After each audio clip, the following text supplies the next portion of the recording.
horrifying between boy and girl. oo sheekaysi Waabsi ah wuxuu dhahayaa inan iyo wiil. Hi and welcome Speak Fluent English.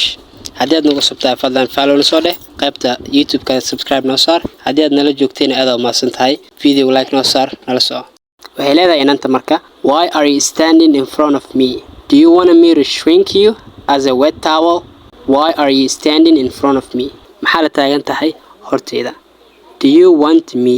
waxaad iga doonaysaa to shrink you inaan kuuma joojiyo as a wet towel, shukmaan qoyan oo kale.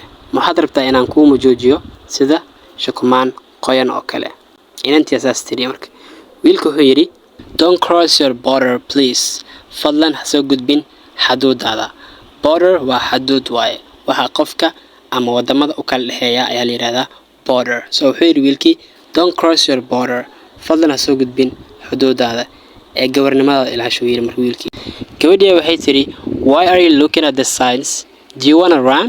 Why are you looking at the sides? dhinacyada maxaa la fiirinaysaa? Do you want to run? waxaad rabtaa inaad orodid. agaa ina wax ka deed ma rabtaa maxaad dhinacyada u fiirinaysaa ay tiri. wiilkii wuxuu yidhi, why are you lamenting as a jealous woman? Why are you lamenting? maxaa la calaacalaysaa? maxaa la baroorinaysaa as a jealous woman inan maseersan oo kale.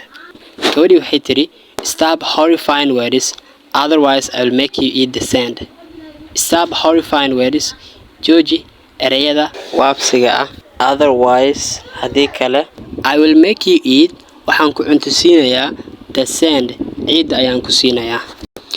wiilkii wuxuu yidhi, I don't speak damsel girls, so give me the air. I don't speak, aniga lama hadlo yidhi, damsel girls, gabdhaha yaryar oo dhoociliinta ah, give me the air. hawada isi u dhahay marka. gabadhii waxay tiri, don't adapt to me because I don't know you from my shoes. Don't adapt to me, hayla qabsanay tiri, because I don't know you, ma kugu aqaano from my shoes kabahayga. kabahayga kaama aqaano ee hayla qabsanay tiri. wiilka wuxuu yidhi, today you are in a lion's mouth, so don't try to escape from it. Today you are in a lion's mouth. maanta waxaad ku jirtaa yidhi wiilkii libax afkiisa, so don't try, sidaa daraadda isku dayin to escape from it, inaad ka baxsato isku dayin. gabadhi waxay tiri, go your mother's house, orod guriga hooyada aad. don't gamble your little bones, ha ku qamaarin lafaha yaryar. wiilkii wuxuu yidhi, I don't talk to the children like you, so grow up.